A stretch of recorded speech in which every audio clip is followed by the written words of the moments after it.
வரும் சட்டமன்ற தேர்தலில் இளைஞர் இளம்பெண்கள் பாசறை உறுப்பினர்களை திமுகவுக்கு எதிராக பிரம்மாஸ்திரம் போல் பயன்படுத்தப் போவதாக இளைஞர் இளம்பெண்கள் பாசறை மாநில செயலாளர் பரமசிவம் தெரிவித்துள்ளார். வேலூர் கோட்டை மைதானத்தில் நடைபெற்ற அதிமுக இளைஞர் இளம்பெண்கள் பாசறை மாநாட்டில் பேசிய அவர் இதனை தெரிவித்தார்.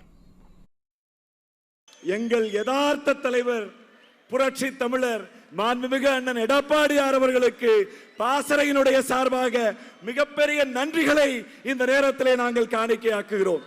வரலாற்று சிறப்புமிக்க நம்முடைய அனைத்து இந்திய அண்ணா திராவிட முன்னேற்ற கழகத்தினுடைய இளைஞர் பாசறை வரலாற்றிலே முதல் முறையாக ஒரு மண்டல மாநாட்டை நடத்தி அரசியலிலே புரட்சி தலைவி அம்மா அவர்கள் கண்ட இந்த பாசறை பீடு நடை போட வேண்டும். வரும் தேர்தலிலே நான் பாசறையை திமுகவிற்கு எதிரான பிரம்மாஸ்திரமாக பயன்படுத்த போகிறேன், தம்பிகளே வாருங்கள் என்று என் அண்ணன் கூப்பிட்ட குரலுக்கு இங்கே லட்சக்கணக்கான இளைஞர் இளம்பெண்கள் திரண்டிருக்கிறார்கள் என்று சொன்னால் திமுகவில் இன்னைக்கு எவனுக்கும் தூக்கம் வராது. அடி வயிறு இப்பவே கலக்கிட்டு இருந்திருக்கோம்.